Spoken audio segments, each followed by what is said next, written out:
I have been thinking about ideas for interdisciplinary education for a long time. The importance of merging arts and biology, or trying to fuse different paradigms and communication skills from both of those disciplines, is to look at both critical thinking and creative thinking, and trying to provide students with a more integrated approach for looking at problems. I was asked to come into this project to provide a science-based experience to wildlife students and art students, and we felt that an oyster reef was a particularly good place to do that. I think a lot of them discovered that there are many ways to describe something that's in front of you. So if you ask a biologist to describe an oyster reef, they've suddenly got out all their measurement tools and they're trying to describe what's going on spatially on the reef. If you ask an artist to describe what's going on, they're really interpreting, and they're trying to get an overall sense of it, and they focus on a number of different things that they see in front of them and that hit their senses. It was nice to get a different viewpoint, because I think each side, both science and art, we're so stuck in our own worlds that we're just used to hearing the same type of ideas, and it's good to get a new perspective.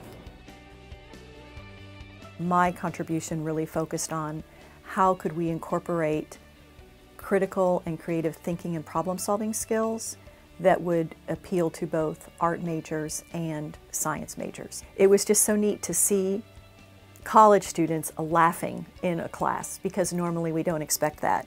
And although they were learning and there was a level of seriousness to it, just to see them laugh and relax in that informal setting was exactly what we had hoped for.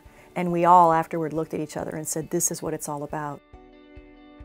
My contribution to this project on Seahorse Key was working with the scientists and working with the artists on a project that involved large paintings. I gave them some instruction, some brief instruction, the science students, and then the art students were helping them when they actually came to the art project.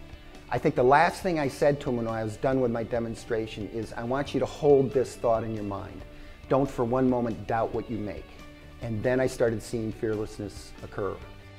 It made me sort of think in a different way, observe things outside the scientific sort of frame of mind, outside the box, a bit more, I guess you kind of say, like raw almost. Just raw observation. It was interesting seeing how they actually found things that I didn't see. And so it was kind of almost kind of a wake-up call a little bit, which was pretty cool.